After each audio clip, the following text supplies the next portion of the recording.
All right, guys, we're back. It's getting good. I'm just going to get right to it. Page 160. But Jonathan was puzzled about one detail. He turned to Lewis with a quizzical look on his face. And what, may I ask, is the ace of nitwits? I don't know. It just came to me, I guess. We'll know when we find it. Out of the red box of coins. No, out came the red box of coins. Out came the blue and gold cards. Jonathan lit his pipe and unbuttoned his vest till it was only held together by a chain of paper clips. He got his dusty old gray fedora out of the closet and parked it on the back of his head. This, he explained, was the proper poker-playing costume. Jonathan shuffled and dealt. Shekels and guilders, ducats and florins, drachmans and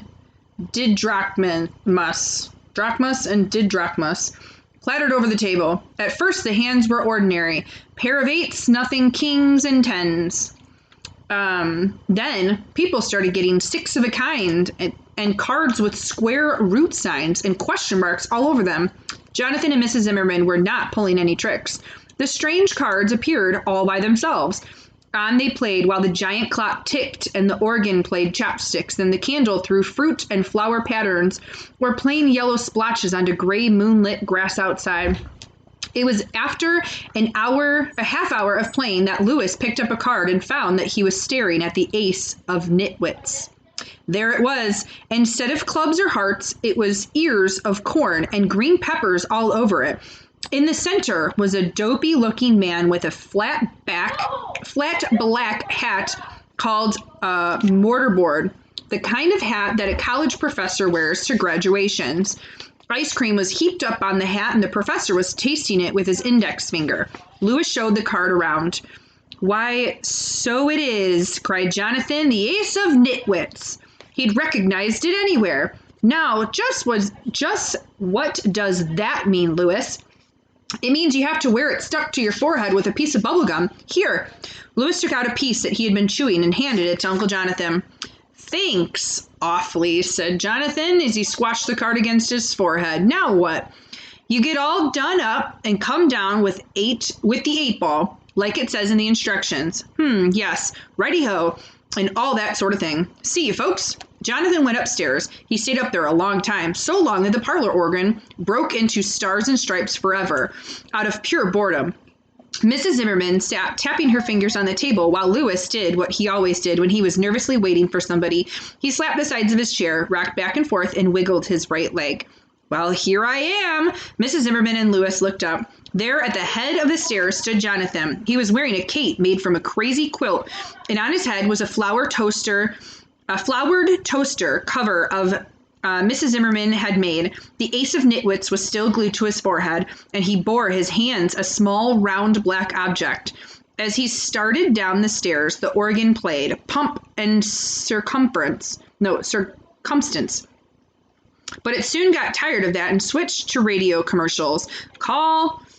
It's fragrant and pure. It's mild, medicated too. It's grand for you and you-hoo. Clark's Super 100 gasoline. Thousands say it's best. The largest selling independent gasoline in the Middle West. Super suds.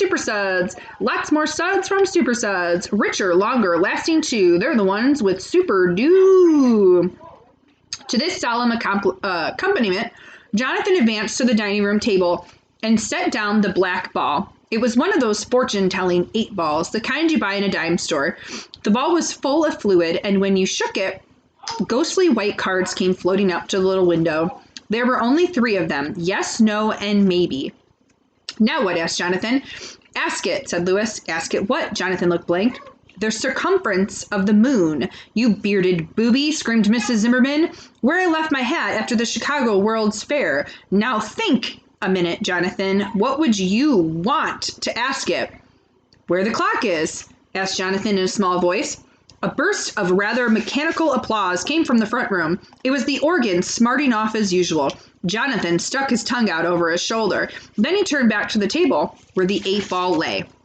Carefully, he picked it up. He held it like a microphone, and he talked into it. "Where is the clock?" The dark shadow stayed dark. Jonathan shook the ball till the liquid inside foamed. Where is the clock? He shouted, and he repeated his question in Greek, Latin, French, German, and Middle Kingdom Egyptian. Still no answer. Your French is terrible, said Mrs. Zimmerman, grabbing the ball out of his hand. Here, let me try. Holding the ball under the corner of the cloak as she were protecting it from rain, Mrs. Zimmerman jabbered at it in Bengali, Finno-Ugric, Old High Norse, and Geese. She used all the commands for unlocking the secrets of specular stones that are favored by Albertus Magnus and Count Cagliostro. Still nothing. Can I try? Asked Louis. His voice was timid and weak. Mrs. Zimmerman looked down at him. Perspiration was pouring all along the wrinkles of her face. Her eyes looked wild. What did you say? I wonder if I might try. I know I'm not a wizard or anything, but it is my ball. I bought it in Chicago, and of course, Mrs. Zimmerman, said Mrs. Zimmerman, pounding the table with her fist. Of course! What fools we are! Like any magic object, it only responds to its owner. Here, but hurry! She shoved the ball into his hands. The ticking of the clock got softer, but it was faster now. Louis held the magic toy up before his face. His voice was calm and quiet. Please tell us where the clock is, he whispered. There was emotion inside the ball. Yes, drifted out of the void like a ghostly newspaper in a black wind. It passed by. So did no and maybe. Finally, after several tense minutes, a card appeared bearing the words, Coal Pit. It says Coal Pit. Louis's voice was dull and lifeless now. He hung his head. May I see the ball? Said Jonathan softly. Louis handed it to him. Jonathan held the ball up to the light. He wrinkled his forehead, and the ace of nitwits fluttered away to the floor. Yes, it certainly says Coal Pit. Coal Pit? Coal Pit? What the devil does that mean by saying that? Jonathan glowed at the shiny little ball. He was beginning to think that it might be nice to dash the wretched thing against the mantelpiece. Suddenly, the ball hiccuped. Jonathan glanced quickly down at it and saw the little window was filled with bubbles. Oh, good grief. Look at this, Florence. Now it thinks it's a Bendix washer. Shall we get out the Ouija board? Wait a minute, said Mrs. Zimmerman. It looks like the bubbles are starting to break up. Louis, Jonathan, and Mrs. Zimmerman watched breathlessly as the little bubbles popped one by one. Pop, pop, pop. It seemed to take forever. Meanwhile, the clock ticked. At last, the window was clear. Now the sign said, Coal Bin. Oh, great, said Jonathan. Just great. Now it says Coal Bin. That's a big improvement. Don't you have a coal bin? Asked Mrs. Zimmerman. Jonathan gave her an irritated look. Of course not, Florence. You ought to know that. Remember, I switched to oil when I bought this? Oh!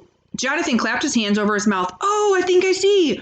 Come on, everybody. We're going to the basement. Louis and Mrs. Zimmerman followed Jonathan to the kitchen. He opened the cellar door and he jumped back as if he had been hit in the face. The ticking down there was thunderous. Jonathan looked at Mrs. Zimmerman. His face was haggard and his eyes were wide with fear. Got your umbrella, Florence? Good.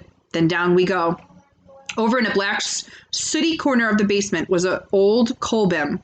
Two of its walls were formed by gray slats nailed to worm-eaten wood pillars. The other two walls were whitewashed stone, and up against one of these lay a high rampart of coal. It had been there when Jonathan moved in, and he always meant to have it hauled away. I certainly get the idiot prize, he said quietly. Jonathan took a long backswing and started shoveling. Louis and Mrs. Zimmerman helped with their hands. Before long, they had cleared all the coal away from the wall. Doesn't look like there's any secret panel, said Jonathan, feeling around for springs and hidden levers. But then, if you look away, it wouldn't be secret, would it? Oh, if it looked that way, it wouldn't be secret, would it? No, nothing. I'm afraid we'll have to use the pick. Stand back, everybody. Louis and Mrs. Zimmerman got well away from the wall, and Jonathan started swinging. By now, the ticking was hurried, and the blows of the pick were like heavy beats in the rhythm. Every stroke sent whitish-gray chips flying in all directions, but it was an easier job than anyone would have thought. The wall began to shake and crumble at Jonathan's first stroke, and the whole solid-looking mass was soon lying in pieces on the hard dirt floor of the cellar. For it had not been a real wall, but merely a plaster mock-up. What lay beyond the weathered old wooden door with a black china knob There was a lock plate, but there was no keyhole. Jonathan leaned his pick against the pillar and stepped back. We are going to end there and probably finish up the book with the next read. Leave a comment. I will see you guys tomorrow.